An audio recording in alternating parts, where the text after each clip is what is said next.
How much should I charge for this? How much should I charge for that? This is the number one question HVAC owners ask. Plumbing owners, electrical owners. No more finding out how much your competitor charges. No more finding how much your friend charges, other people in your area. There is an easy way to find out how much you should charge, and that will cover your cost and the amount of money that you need to meet. I'm going to show you exactly how to do it in this video. Let's get started. All right, so you see I have a document here. This is basically where your pricing starts. First thing you have to do is add up all of your expenses in your company. How much are you spending every year? That's where it starts. Every company spends different, and that's why prices are different. So if you compare your price to your competitor, you can run yourself out of business. There are a lot of big companies not making any money. If you copy their prices, you could be going out of money with them. All right, whether you're big or small, this is how you do it. Okay, so the first step is we're going to add up all of our expenses. You see on this example, I have an owner's salary of $100,000. Let's take this down a little bit in case there's some smaller companies. Typically, your salary should be about 10% of how much money the company's going to make. Unless you're very, very small, you're a one-man show. So let's assume very small company for this example, and let's put $50,000 a year here. All right, so you're going to add up everything that you have on here. If you have another technician, you would put that price there. On this sheet, there's a place for 2 technicians. All right, if you have 2 technicians, there should be 2 trucks on the road, and there should be 2 truck payments there, unless your trucks are paid off, obviously, okay? But if you have 2 techs and one of them is a helper and riding in the same truck, then this example, you're going to have 1 truck, but you're going to put both techs' salary on there, all right? Let's go down. We have insurance. We have health insurance. We have cable, internet, phone, fax. We have whatever software you're using, ServiceTitan, House Call Pro, whatever it is. You're going to add up all of your company's expenses, all right? So let's say for this example, we have 1 person. This company, when we add up all of their expenses, for this example, the total amount the company is spending is $74,000. Every year, no matter what happens, this is how much you're spending if you're going to pay yourself. All right. Now, if the company is spending $74,000, we don't want to make $74,000. What's the point of making back what we spent? So we want to make a profit on the money that we spend. In this example, I have a 43% profit margin. That takes the amount of money that I need to make to $130,000, right, for that year to put a profit margin on that 1 person, okay? Here we go. Okay, I'm sorry, the subtotal is $204,000. All right, this is where the magic happens. Let's say you have 1 truck, and I'm going to make an example if you have multiple trucks in just a second. All right, check this out. 1 truck, to make your money back based on these numbers that I put in here, with a salary of $50,000 and about $15,000 of other expenses, to make the money back with some profit, if you're 1 man in a truck, for this example, you should be charging about $130 an hour, period. Okay, now check this out. This is the trick. Billable efficiency. There are about 2,000 hours available to work in a year if you don't want to go crazy and working 80 hours and all of this nonsense, right? So if you're working a 40-hour work week, 5 days a week, that's 2,000 hours. Unfortunately, there actually aren't 2,000 hours available because you want to have some days off. Christmas is going to be off. Thanksgiving is going to be off. You're going to take your anniversary off, your birthday. You may get sick and take a week off. All of that takes that 2,000 hours down lower and lower to the amount of hours that's available for you to work during the year. There's less hours available. So typically, you're only available for about 1,000 of those 2,000 hours, right? Because you have your shoulder season when it's slow. You're only really working when things are very, very busy, unless you're a very, very efficient owner and you have a lot of maintenance plans. We'll talk about maintenance plans in a separate video, okay?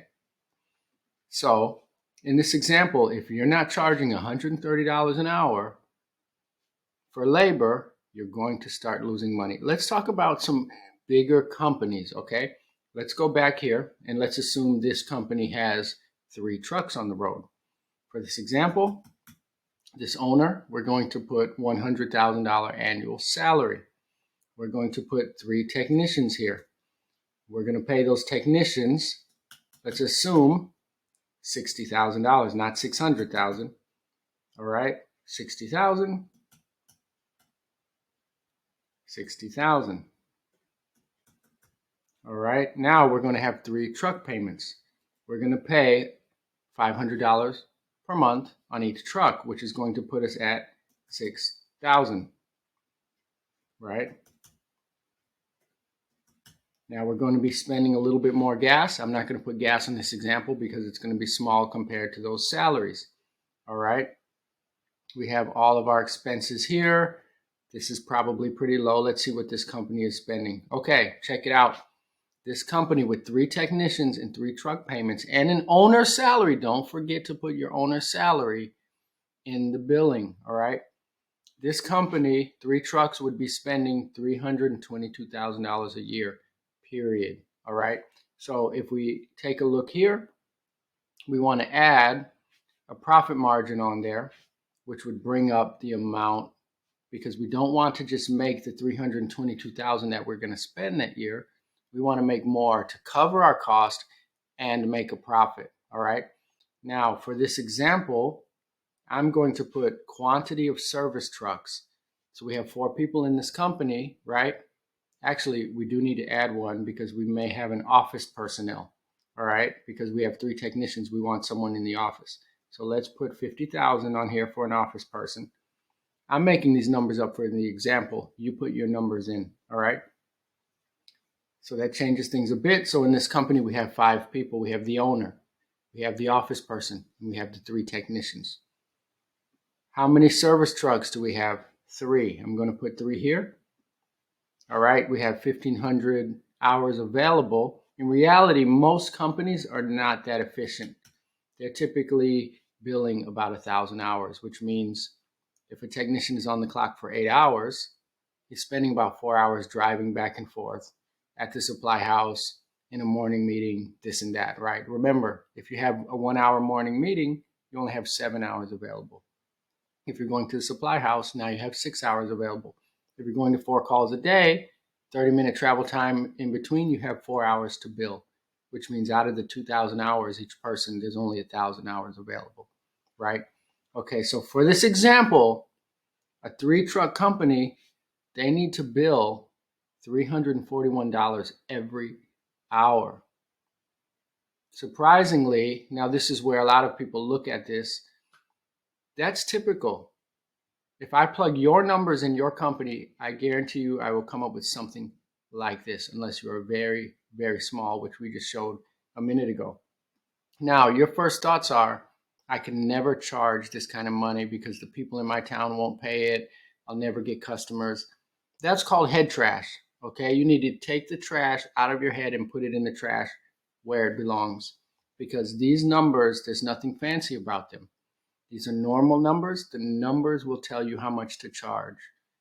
No more asking, how much do you charge for this? How much do you charge for this? Plug your numbers in. It will tell you exactly. All right, so let's put it into practice. So what does this mean? What does this $341 mean? Okay, if someone asks, how much do you charge to do a coil? All right, we have our labor numbers in here. If it takes you 2 hours to do that coil, we already know our labor is 340 times 2, right? So what is that? $680 labor. Now we're going to take our materials and we're going to add a profit margin to that. Typically, you take your cost and you divide that by 0.5. It's simple math, because you'll have a 50% profit margin. Your overhead will take 30% of that, and 20% will be your net profit. So you take whatever task it is, change a coil, change a compressor, change a toilet. How many hours is it? Use your hourly rate. Take your materials, divide by 0.5. Now you know how much that task is going to cost your customer because your numbers are in here, right? This is how you price a job. The simple fact that a lot of companies don't know how to do this means when you check your competitors or you ask your friends how much they charge and you base it off of that, you could be basing your prices off of thin air because the people who are answering you came up with them out of thin air. And you'll be working and working and working and wondering why you're busy, but you have no money. This is how you price a job. Leave all your questions in the comments. If I see a trend of the same question, I'll make a video about it. Hopefully this helps you guys out there. Make sure that you subscribe, hit the bell icon for future videos. I do videos like this all the time. Have a good day.